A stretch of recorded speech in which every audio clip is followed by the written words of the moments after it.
नमस्कार प्रणाम भैया लोग। हम राइटर धनेश दरकन स्वागत करतनी रउआ लोग के अपन यूट्यूब चैनल में। तो हाँ भैया लोग, आज लेके आ गल बनी रउआ लोग खातिर जौन अभी 1-2 महीना पहले गाना बहुत चलत रहा, हाय रे पतर की हाय रे पतर की। तो हाँ भैया लोग, यही ट्रैक पे हम लेके आ गल बनी रउआ लोग खातिर बोल बम मेटर। बोल बम सॉन्ग बा भैया लोग, बहुत ही अच्छा सॉन्ग बा। एक बार रउआ लोग देखी लोग, अच्छा ना लगे तो वीडियो को डिसलाइक मार देम लोग।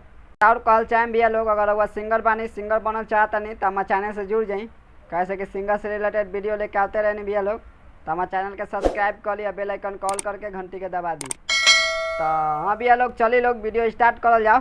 तो चलिए भैया लोग, एक नज़र पहले रउआ लोग के पढ़ के बता दी, बाद में डेमो गा दें भैया लोग। तो चलिए लोग स्टार्ट करल जाओ। राउर लीला बाटे बहुते महान स्वामी जी, अब पूरा दुनिया कहेला रउआ हई दानी जी। दोबारा भैया लोग, राउर लीला बाटे बहुते महान स्वामी जी, अब पूरा दुनिया कहेला रउआ हई दानी जी। देख के महल के सोना रउआ बानी एक के कोना, काहे झेले नी एतना परेशानी, बता दी ये स्वामी चुअता पलानी भरल जाता पानी। तो चलिए भैया लोग, रउआ लोग का डेमो गा के सुना दिया, स्पष्ट हो जाए भैया लोग। आ राउर लीला बाटे बहुते महान स्वामी जी, पूरा दुनिया कहेला रउआ हई दानी जी। आ राउर लीला बाटे बहुते महान स्वामी जी, पूरा दुनिया कहेला रउआ हई दानी जी। आ देख के महल के सोना रउआ बानी एक के कोना, काहे झेले नी एतना परेशानी, बता दिए स्वामी चुहता पलानी भरल जाता पानी, बता दिए स्वामी चुहता पलानी भरल जाता पानी। तो हाँ भैया, यही रहा मुखरा, कैसा लागल? अच्छा लागल ना भैया लोग? तो एगो वीडियो के लाइक करी लोग भैया लोग। तो चलिए लोग चल जाओ फर्स्ट अंतरा में भैया लोग। तो चलिए भैया लोग, एहू के रउआ लोग एक बार पढ़ के बता दी, बाद में डेमो गा दें भैया लोग। तो चलिए लोग स्टार्ट करल जाओ। पूरा दुनिया के करे नी भलाई जी, आ रउआ दुख काहे सहे नी बताई जी। दोबारा ही भैया लोग, लो बेटावा कनेक्स कार्तिक पूछता विशेष एक बार आई भैया लोग, खाली एतने बता दी पूछतानी, रहमना स्वामी चुअता पलानी भरल जाता पानी। तो चलिए भैया लोग, रउआ लोग के एहू के डेमो गा के सुना दिया, स्पष्ट हो जाए भैया लोग। पूरा दुनिया के करे नी भलाई जी, रउआ दुख काहे झेले नी बताई जी। आ पूरा दुनिया के करे नी भलाई जी, रउआ दुख काहे झेले नी बताई जी।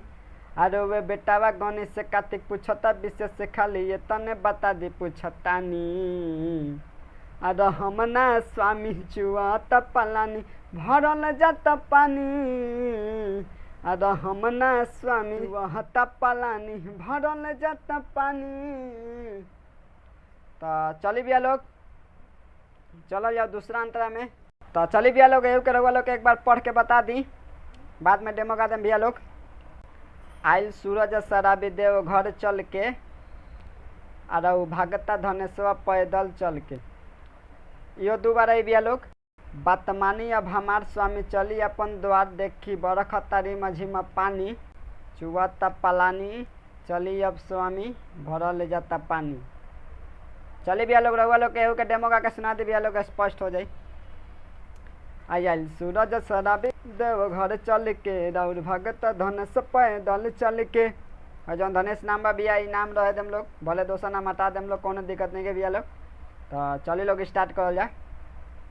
आइल सूरज शराबी देव घर चल के, राउर भगत धनेश पैदल चल के, बात मानी अब हमार स्वामी चली अपन द्वार, देखी बरखता रिम झिम पानी, चुअता पलानी चली अब स्वामी भरल जाता पानी, चुअता पलानी चली अब स्वामी भरल जाता पानी। तो उम्मीद करता नहीं भैया लोग, रउआ लोग के मैटर अच्छा लगल तो वीडियो के लाइक करी लोग भैया लोग, और कमेंट करके बताए लोग अगला गाना के पर लिखे के बा। अगर हमारे चैनल पर नए बने तो हमारे चैनल के सब्सक्राइब कर दी लोग। तो चलिए मिलल जी अगला वीडियो में, तब तक बाय, जय हिंद।